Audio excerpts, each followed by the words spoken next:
Halo semuanya, Assalamualaikum warahmatullahi wabarakatuh. Selamat pagi, selamat siang, selamat sore, selamat malam.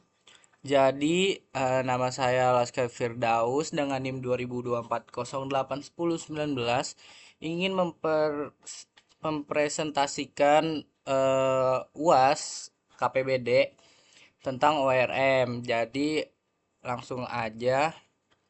Jadi, di sini adalah laporan saya.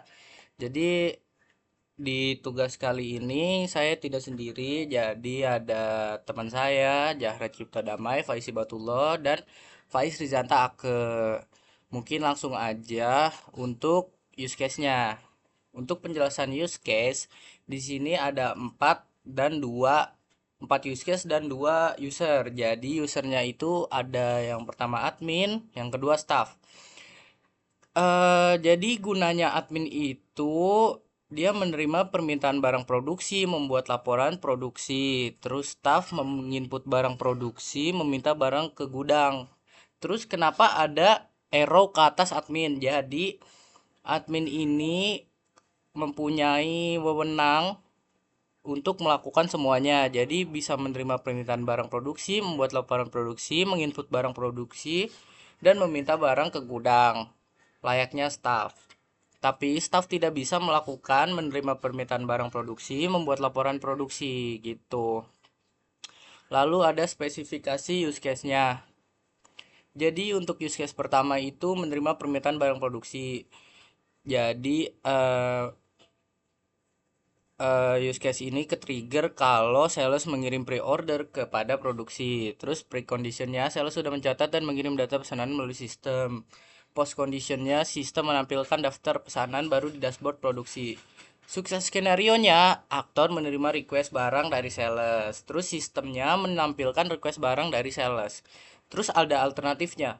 Jadi jika di decline atau tidak jadi request dari sales akan kembali ke halaman homepage. Untuk use case kedua itu ada membuat laporan produksi.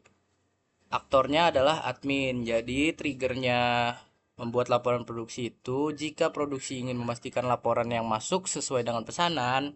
Sorry, triggernya produksi ingin memastikan laporan yang masuk sesuai dengan pesanan. Terus preconditionnya admin membuka dashboard. Post conditionnya sistem menampilkan dashboard laporan.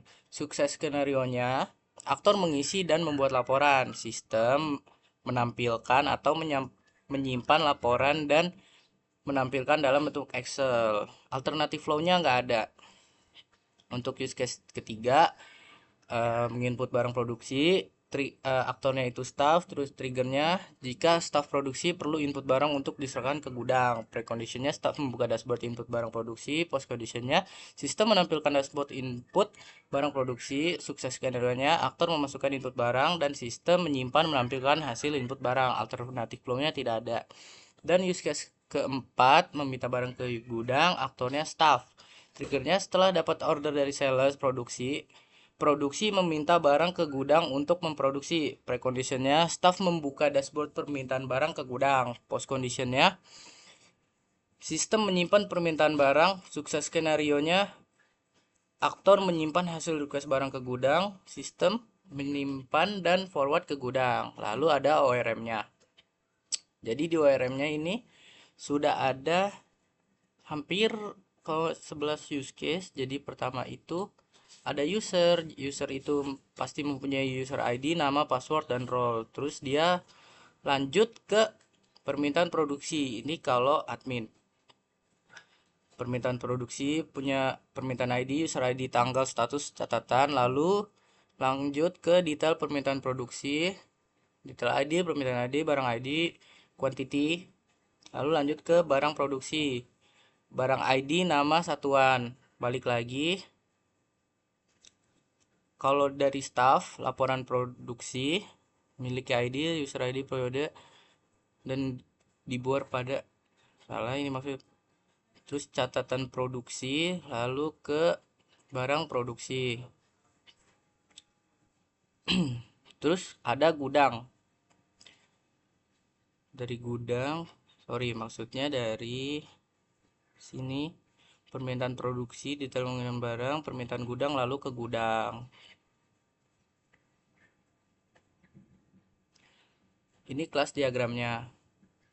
Dari user ada admin dan staff, permintaan produksi, detail permintaan produksi, barang produksi, laporan produksi, catatan produksi, permintaan gudang, detail permintaan gudang, item gudang, lalu gudang.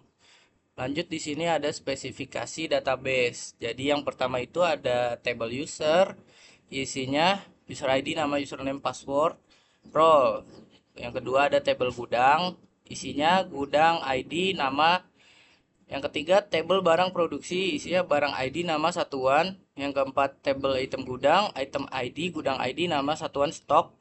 5 table permintaan produksi, permintaan ID, user ID, tanggal, status, catatan. Nomor 6 table detail permintaan produksi, isinya detail ID, permintaan ID, barang ID, quantity.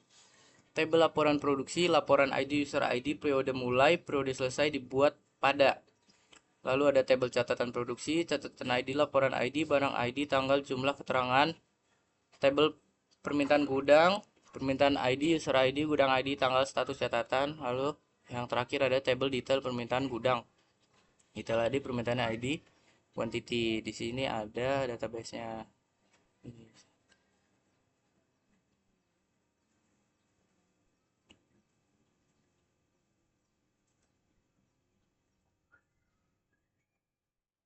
Di sini ada catatan produksi, detail permintaan gudang, detail permintaan produksi, gudang, item gudang, laporan produksi, permintaan produksi, dan user. Oke, mungkin segitu aja presentasi dari saya. Kurang lebihnya mohon maaf. Assalamualaikum warahmatullahi wabarakatuh. Terima kasih semuanya.